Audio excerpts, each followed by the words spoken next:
जन्नत नशीब हुए। अब बताओ अफजल गुरु, याकूब मेनन, बुरहान वानी जैसा आतंकवादी जन्नत नशीब हुआ, उसके नवाज़े दराजा में पढ़ा गया कि वो जन्नत नशीब हुए। बोलो। अबे जल्दी बोल, कल सुबह पनवेल निकलना है। भाई आपने जो सवाल पूछा है, मैं हिम्मत के साथ कहता हूं, हौसले के साथ, पूरी सच्चाई के साथ, मौलानाओं में और इनमें भी बहुत सारे डकैत बैठे हैं, पोप में भी डकैत बैठे हैं। नहीं, किसी धर्म का गलत फायदा कोई भी उठा सकता है। मौलाना बहुत सम्मानित है, संत भी बहुत सम्मानित हैं। मैंने पहले प्रणाम किया संतों को, लेकिन संत की ड्रेस पहन के कोई डकैत अगर बैठा है और अरे बाप रे, ये तो धोती खोल रहा है, ऐसे ढेरों बैठे हैं, उसका हमें विरोध करना चाहिए। सेंगोल का क्यों विरोध कर रहे थे? विरोध करना सेंगोल का क्यों विरोध? सेंगोल है क्या? सेंगोल कुछ है ही नहीं। अच्छा, कुछ ये सेंगोल तो केवल मीडिया का बनाया। ओके, मीडिया का बनाया। दूसरी बात सुधांशु जी, अभी गलत 25 सेकंड हुए। एक मिनट, सुधांशु जी दिया वो सही था या गलत था? बोलो भाई। सुधांशु जी बोलिए, पोप का सेंचुरी बच के भागिए नहीं अब। अरे मैं कहां भाग? अब वो माता कहने वाली बात के ऊपर बोलो भाई। कहां भाग रहे हैं गुरुजी? बताइए। अच्छा बात नहीं बोलिए। हाँ, मैं बोल रहा हूँ। बोलिए औकात नहीं है बोलने की भाई। मदर टेरेसा को अगर ईसाई हिंदू धर्म के ऊपर बकवास की उपाधि दी तो उसके लिए हम जिम्मेदार कैसे हैं? न मेरा समर्थन है, न मैं संत मानता हूँ, न मैं ईसाई धर्म को मानता, न मैं पोप को मानता। आपको आप ये काल्पनिक सवाल लाते हो, चारों तरफ से घुमा के, मौलानाओं पे बोलो, काल्पनिक सवाल ये उस पे बोलो। नहीं, इनसे हमारा क्या मतलब है? इनसे हमारा क्या लेना? अच्छा नहीं, सुनिए। अच्छा, हम अपनी पार्टी के बारे में बात करेंगे, देश अरे भाई, आपके नेता जाते हैं उनके यहाँ पे, जो हमसे संबंधित है, आजमगढ़ में आपके नेता आतंकवाद के आरोपियों के जवाब प्रधानमंत्री ने जो बोला, आपके नेता जाते हैं, एक एक करके दौड़ने लगते हैं, एक एक करके। देखिए, एक सेकंड, वो कह रहे हैं सेंगोल भी काल्पनिक था, सेंगोल का भी कोई महत्व तो है नहीं, सेंगोल का वो मीडिया का बनाया हुआ है सेंगोल। तो प्रधानमंत्री जब बोलते हैं कि हिंदू आस्था से नफरत करने वाले लोग सदियों से किसी ना किसी दौर में जी रहे हैं और ये गुलामी की मानसिकता में फंसे हुए हैं। सेंगोल इस पेशे को भड़वागिरी कहते हैं। भारतीय संस्कृति की निशानी है, वो दंड भारतीय संस्कृति की निशानी है, लेकिन वो मीडिया ने क्रिएट कर रखा है। जिन लोगों को भारतीय संस्कृति, तमिल संस्कृति के बारे में जानकारी नहीं है, उन्हें ये नहीं पता है। ऐसा है कि तमिल संस्कृति के बहुत बड़े काव्यों में से एक है चिल्लपत्तिकारम, जिसमें मदुरई में कण्णगी और कोवलम की कथा है। देवी कण्णगी का मंदिर भी मदुरई में है। राजा से एक गलती हो गई थी तमिल संस्कृति में, वो राजदंड धर्मदंड का प्रतीक था। राजा ने गलती से देवी कण्णगी के पति कोवलम को मृत्युदंड दे दिया था, तो उसके बाद कण्णगी के श्राप से मदुरई में आग लग गई थी। उससे पहले वह सिंगोल गिर गया था। सिंगोल की महत्ता तमिल संस्कृति में है, और अगर कोई ये कहता है तो वो भारतीय संस्कृति और तमिल संस्कृति का मजाक उड़ा रहा है। और जो लोग इस प्रकार की बात कहने का प्रयास करते हैं, तो उनसे तो मैं ये भी पूछना चाहता हूं, इसी प्रकार का दंड लेकर तो और भी धर्मों में लोग चलते हैं, इसी प्रकार के सिंबल लेकर और भी धर्मों में लोग चलते हैं। तो आपकी इसका प्रजातंत्र विवेक अपने टर्न पे बोलिए, ऑडियो डाउन करिए और बोलिए। Sudhanshu, complete yourself, 20 second, then Vivek you come in. जनता माफ नहीं करेगी। हाँ, मैं बताना चाहता हूं, जो लोग इस प्रकार की बात कहते हैं प्रजातंत्र में, तो मैं कहना चाहता हूं, हमारे राष्ट्रीय ध्वज में जो ये चक्र लिया गया है अशोक का, ये भी तो धर्म चक्र है ना। तो ये माना गया कि प्रजातंत्र तब चलेगा जब धर्म के आधार पर आचरण होगा। और जो हमारे लोकसभा के स्पीकर हैं, उनकी पीठ के पीछे लिखा हुआ है धर्म चक्र प्रवर्तनाय, यानी सारी संसद धर्म के चक्र के लिए है। सर्वोच्च न्यायालय के एम्बलम पर लिखा यतो धर्म सतो जया। मेरे भाई, आपकी तरह धर्म विहीन होकर ही सारी प्रजा का, इसीलिए कम्युनिस्ट जहां जहां सत्ता में आते, धर्म में आस्था नहीं रखते, करोड़ों को मरवाते हैं। स्टालिन ने करोड़ों को मरवाया, माओ ने करोड़ों को मरवाया, पोल पॉट ने करोड़ों को मरवाया, चाउसेस्कू ने करोड़ों को मरवाया। इसीलिए अपने लोगों को मरवाते हो। भारत में जहां सत्ता में आती वहां राजनीतिक हत्या कराते। धर्म में आस्था नहीं होती तो आदमी बहुत अनैतिक हो जाता है। ओके विवेक 30 सेकंड एंड स्वामी दीपांकर काफी देर से इंतजार कर रहे हैं। अब मेरे को पूछना बात है, स्वामी दीपांकर, धर्म आपका, धर्म आपके और आपके ईश्वर के बीच की एक व्यक्तिगत यात्रा है, एक व्यक्तिगत रिलेशन है। सुधांशु त्रिवेदी, ये आप और उसके बीच का रिलेशन है, ये सामाजिक उदंडता के लिए नहीं है। मेरे पास कोई फाज नहीं है, मुझे माफ कर दे आप लोग सारे, मुझे छुट्टी दे दे। मैं कि भीड़ तंत्र लेकर के मस्जिद के बाहर पहुंच गए, डीजे बजाना शुरू कर दिया, मुसलमानों को विक्टिमाइज करो, उनके खिलाफ बोलो तो हम ज्यादा बड़े हिंदू हो गए। आपने कॉन्शियसनेस की बात करी, कॉन्शियसनेस धर्म सामाजिक उदारता के लिए कमाल की बात है आप लोगों की, धर्म सामाजिक उदारता के लिए। अरे धर्म का जहां वास होता है प्राणियों में सद्भावना रहती है, ये आमतौर पे कहा जाता है। जहां धर्म का बात होता है सद्भावना के लिए होता है, उदंडता ये बात तो घोर लेफ्टिस्ट भी नहीं बोलते। के बीच की एक व्यक्तिगत चीज है।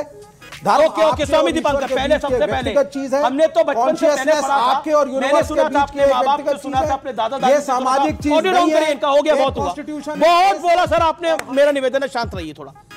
पहली बार आप बोल रहे हैं, हमने अपने माँ बाप से सुना था, दादा दादी से सुना था कि धर्म जात तब पूछो साधु की, और अब तो कहा जा रहा है कि उम्र भी पूछो साधु की। आदि शंकराचार्य की क्या उम्र होगी जब वो इतना बड़ा काम कर रहे थे? 28 से 32।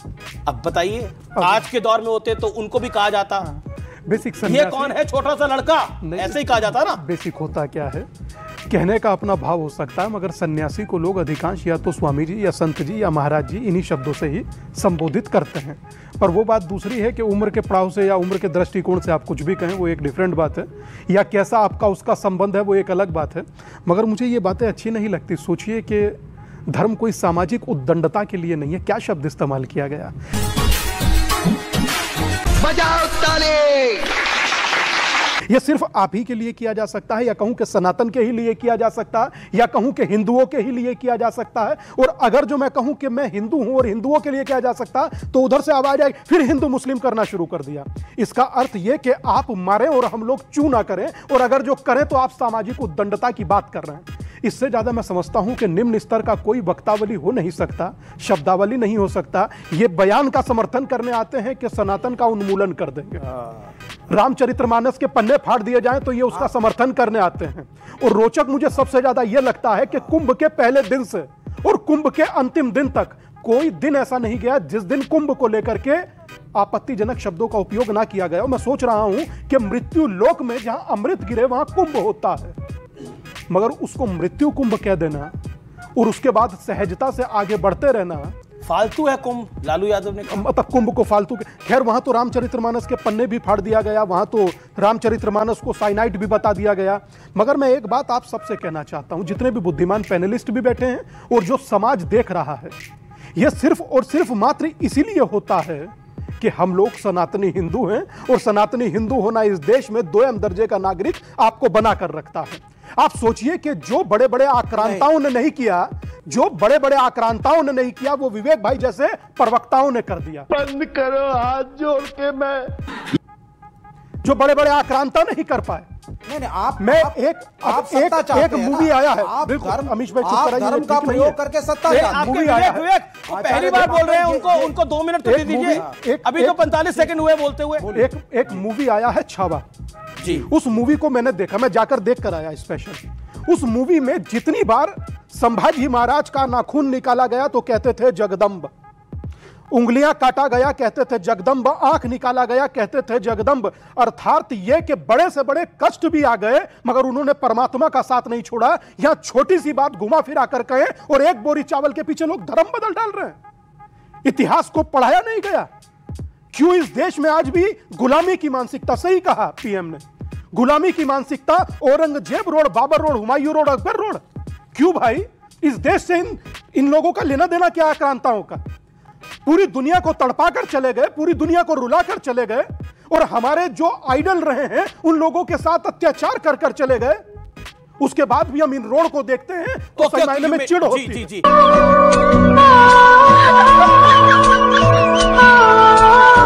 तमीज के दायरे में रहकर मेरे साथ डिबेट कीजिए। राजकुमार भाटी को करती है। राजकुमार भाटी, आप तमीज के दायरे में रहकर बात कीजिए। आप कर रही हैं। मैं तो नहीं हूँ इंसानों में।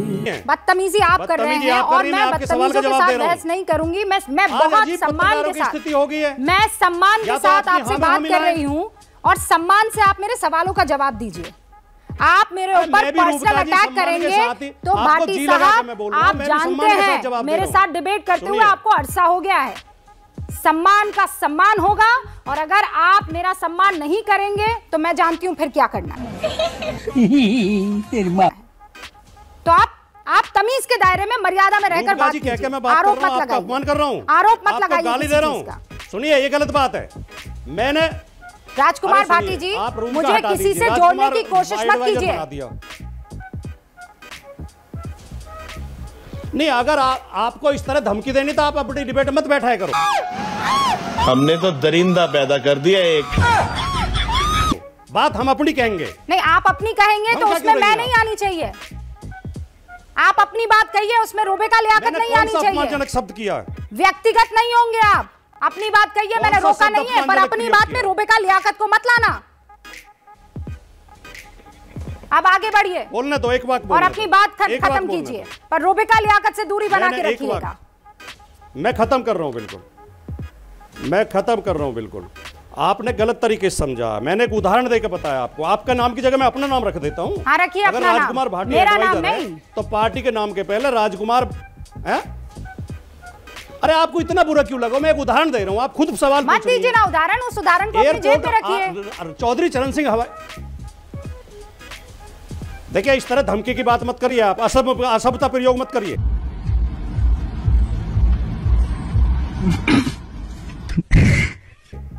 आप ज्यादा खुदा नहीं है, आप खुदा मत बनने की कोशिश करिए। जी, मुझे जो कहना था, शालीनता से मैं बात कर रहा हूं, मैं तरीके से आपको समझा चुकी हैं। क्यों धमका रही हैं आप मुझे? मेरे नाम का इस्तेमाल करेंगे तो मैं आपको अरे मैं भी समझा रहा हूं आपको, मैं भी शालीनता से समझा रहा हूं। वाह, मैं भी शालीनता से समझा रहा हूं। आप एक वाह करेंगे, मैं तीन वाह कर सकती हूं, और हम चुप रहेंगे। हम आपस में उलझने के लिए यहाँ पर नहीं आए। ब्रेक करूं उससे पहले मैं चाहती हूं कि आप अपनी बात पूरी कर लीजिए। कोई अपमानजनक शब्द प्रयोग नहीं करा, लेकिन आपकी दिक्कत यह है कि आप बीजेपी के खिलाफ सुनना नहीं चाहती। आप सुनिए, मैंने अच्छा वो टिक वाला उदाहरण अभी रोबे का लियाकत नहीं तो कौन दे रहा था?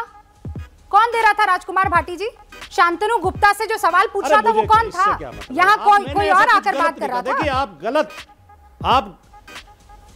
आप बिल्कुल गलत मेरे खिलाफ बोल रही हैं, आप मुझे गलत अपमानित कर रही हैं। मैंने आपके खिलाफ कोई असभ्य शब्द प्रयोग नहीं किया।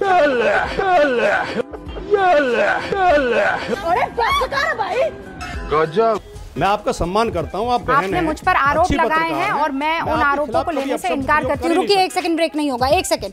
राजकुमार भाटी जी, आप अपनी बात खत्म कीजिए। मैं ब्रेक लूं उससे पहले आप अपनी बात खत्म कीजिए। मेरी बात खत्म होगी। अब अगर आपको इतना बुरा लगा तो मैंने उदाहरण रूबिका का दे दिया, उसके लिए माफी चाहता हूं, लेकिन मैं एक उदाहरण दे रहा था, मैं अपना नाम रख देता हूं उसकी जगह। मैं केवल एक उदाहरण देकर बता रहा था। चौधरी चरण सिंह हवाई अड्डे का नाम अडानी एयरपोर्ट हो गया तो नाम नहीं चेंज करते हैं एडवाइजर का, अगर एडवाइज लेते हैं किसी से। मैं केवल ये उदाहरण आपको दे रहा था। अगर समाजवादी पार्टी किसी से सलाह लेगी, प्रमोद कृष्णन से सलाह लेगी, तो पार्टी का नाम प्रमोद कृष्णन समाजवादी पार्टी नहीं रख देगी। मैं केवल ये उदाहरण दे रहा था, जो आपको बुरा लगा उसके लिए माफी चाहता हूं। हो सकता है मैंने शब्द जल्दी में प्रयोग कर दिया। क्या इस पर सुनिए ना, सुनिए। शांति बच्चा, शांति। देख रहा था एक घरेलू महिला से, मुझे ज्यादा पढ़ी लिखी भी वो नहीं लग रही थी, आम महिला थी, पॉलिटिकल भी नहीं थी। उन्होंने पूछा राजीव रंजन ने कि बताओ, तो कह रही चीनी माल की और मोदी की गारंटी की, मोदी के वादे की कोई गारंटी नहीं है। जी, तो ये तो मोदी जी का वादा, वो है नारा है 400 पार। ये मनोविज्ञान है, आदमी जितना डरता है उतनी लंबी फेंकता है। अब इन्होंने थोड़े देर, 1 साल पहले कर्नाटक में चुनाव हुआ, मोदी जी ने वहां जाके नारा दिया था अब की बार 200 पार, 66 पे अटक गए। 200 पार का नारा था, 66 पे अटक गए। इनका 400 पार के नारे पे खुद मोदी जी को विश्वास नहीं है। और किस कलर की चड्डी पहने थे की तो बात छोड़ो, किसी को विश्वास नहीं है कि 400 तक ये छू सकते हैं। ये हर स्टेट में इनकी सीटें कम हो रही हैं, हर स्टेट में। गुजरात में भी इनकी सीटें कम हो रही हैं। गढ़ है मोदी जी का, गारंटी से कितनी कम हो रही हैं। और एक बात और बताऊं, कम हो रही हैं और बताऊं, नहीं कितनी तो कोई ज्योतिषी बता सकता है, लेकिन माहौल देख के बोलने कम हो, माहौल देख के हम ये कह सकते हैं में सीटें बढ़ेंगी उसके हिसाब। माहौल देखो, मैं एक शब्द नहीं बोलो, बिल्कुल आप दोनों जो है 1 to 1 करते रहे। बोलिए। लेकिन हमें नंबर मिला तो हमें भी थोड़ा कहना दो। भारत की राजनीति में हमारी भी हिस्सेदारी है, लोकतंत्र में। ऐसा थोड़ी है कांग्रेस और बीजेपी लड़ रही है, हमारे वाजपेयी जी के बिना थोड़ी लड़ रहे हो आप। हाँ, ये छोटे दलों के लिए तालियां हो जाए, तो हमें भी छोटे दलों के बगैर आगे बढ़, हमें भी समय दिया जाए। दूसरा, जो भारतीय जनता पार्टी के प्रवक्ता माहिर होते हैं जिस चीज में, कि कुछ आंकड़े ऐसे पेश कर देंगे कि उलझा देंगे। माँ खराब हो जाएगा, मैं माँ अम्मा बहन पे आ जाऊंगा, मैं इनकी अम्मा बहन पे आ जाऊंगा। मैं आपको सीधे सीधे आंकड़ा बताता हूं और कोई भी गूगल पे चेक कर ले या आलोक जी जवाब दे दें। 1994 में भारत की जो इकोनॉमी थी जो टोटल 25 लाख करोड़ थी, ठीक है नहीं?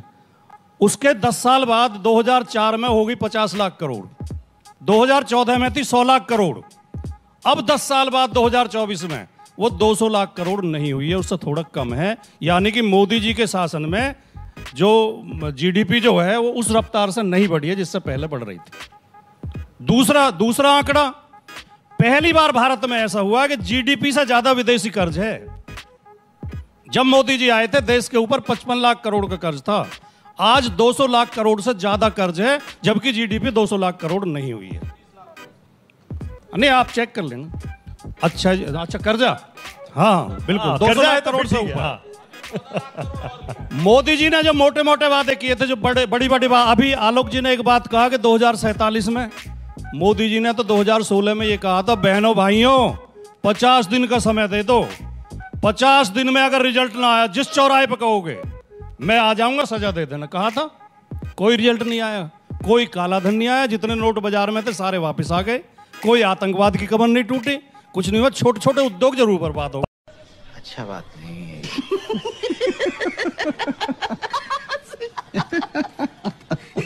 पर 19 में सीटें तो बढ़ गई। फिर इन्होंने कहा, नहीं सीटें तो तिकड़म से बढ़ी थी। फिर इन्होंने कहा मोदी जी ने 2022 में किसानों की आमदनी दुगनी कर दूंगा, 100 स्मार्ट सिटी होंगे, और वो कौन सी ट्रेन है, वो बुलेट ट्रेन होगी, और रोजगार होंगे। अब 2022 निकल गया, अब कह रहे हैं 2047।